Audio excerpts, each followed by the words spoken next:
Assalamualaikum warahmatullahi wabarakatuh. Perkenalkan, nama saya Wilda Gilnorikrom. NIM saya 41519010096. Kali ini saya akan review jurnal yang berjudul Divisi Frekuensi Ortogonal Multimode Multiplexing dengan Modulasi Indeks. Pembahasan judul jurnal, penulis jurnal, volume dan tahun jurnal, publikasi, abstrak, pendahuluan, materi, dan kesimpulan. Judul jurnal Divisi Frekuensi Ortogonal Multimode Multiplexing dengan Modulasi Indeks. Penulis jurnal Miao Wenweng, Xiang Li, Peixiong Zheng, dan Ming Zheng. Volume 65 tahun 9 September 2017. Publikasi oleh EAA Transaction on Communication. Abstrak jurnal. Penggandaan pembagian frekuensi ortogonal dengan modulasi indeks OFDM-IM melakukan transmisi dengan mempertimbangkan dua mode di atas subkarya OFDM, yaitu 0 dan konvensional M konstelasi sinyal ARRI. Efisiensi spektral atau SE dari sistem bagaimanapun terbatas, karena mode 0 itu sendiri tidak membawa informasi apapun dan jumlah pola aktivasi subkarrier meningkat secara kombinatorial. Skema IM baru yang disebut mode banyak OFDM-IM (MM-OFDM-IM). Pendahuluan.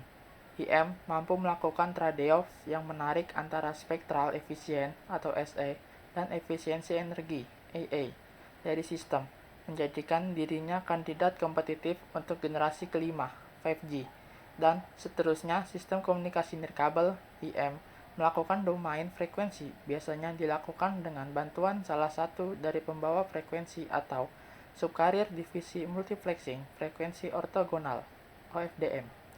Frekuensi quadrature amplitude modulation yang disingkat FQAM adalah salah satu realisasi IM yang terkenal yang memodulasi sinyal melalui pembawa frekuensi. Dalam FQAM, penguncian pergeseran frekuensi atau FSK dan modulasi amplitude quadrature atau QAM digabungkan untuk memberikan trade-off yang diinginkan antara daya pancar dan SE system. Materi jurnal, sistem model dari MM-OFDM-IM. MM-OFDM-IM dibangun di atas sistem OFDM and subcarrier yang struktur transmitternya pada setiap saat sejumlah M bit tiba ke pemancar dan sama-sama dipecah menjadi G block. Masing-masing berisi M per G sama dengan P bit. Karena setiap blok bit memiliki prosedur pemrosesan yang sama. Untuk singkatnya, kami kemudian mengambil B block sebagai contoh demonstratif, di mana B anggota bilangan 1 hingga G ini dipisahkan menjadi dua bagian untuk tujuan yang berbeda. Metode tabel pencarian. Dalam metode pemetaan ini, tampilan atas tabel ukuran 2P1 dibuat dan digunakan diisi pemancar dan penerima. Untuk implementasinya, file pemancar memetakan yang masuk P1 bit ke pemutasi dari tabel dan operasi sebaliknya dilakukan di penerima.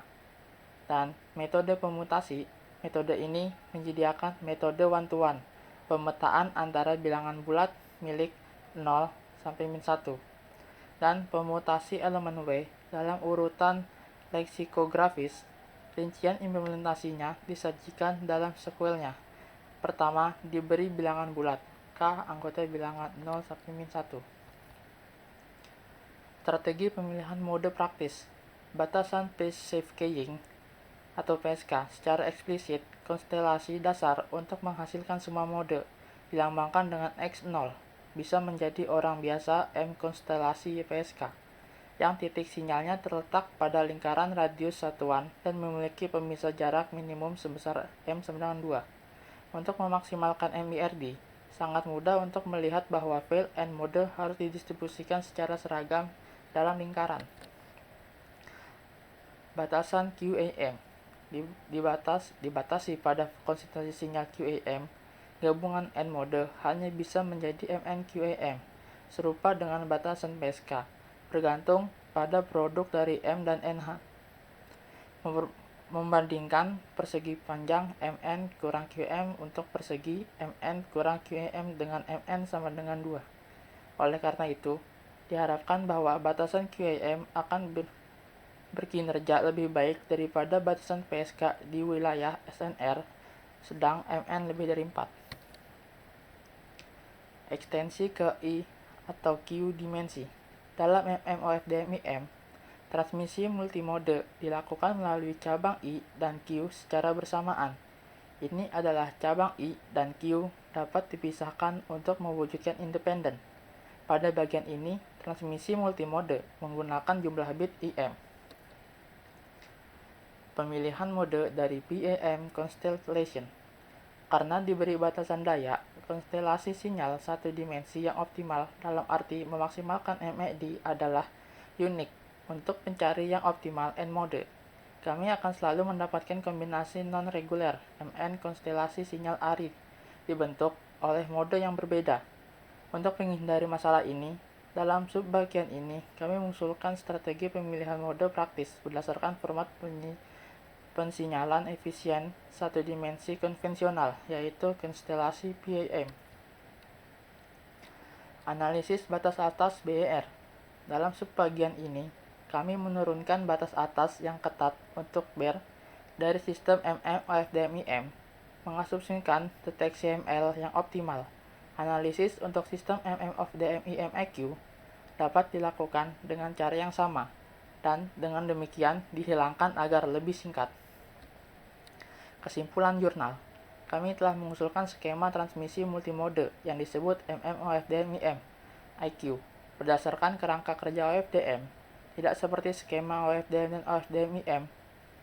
MMOFDMIM IQ memungkinkan banyak subkarir untuk mengirimkan beberapa mode berbeda dan menggunakan pemutasi penuh mode ini untuk menyampaikan bit informasi tambahan. Sebuah pedoman desain untuk pemilihan mode yang optimal telah disajikan, yang didasarkan pada strategi pemilihan mode di bawah batasan PSK, QAM, atau PAM yang dirancang. Sekian presentasi dari saya, kurang lebihnya mohon maaf. Wassalamualaikum warahmatullahi wabarakatuh.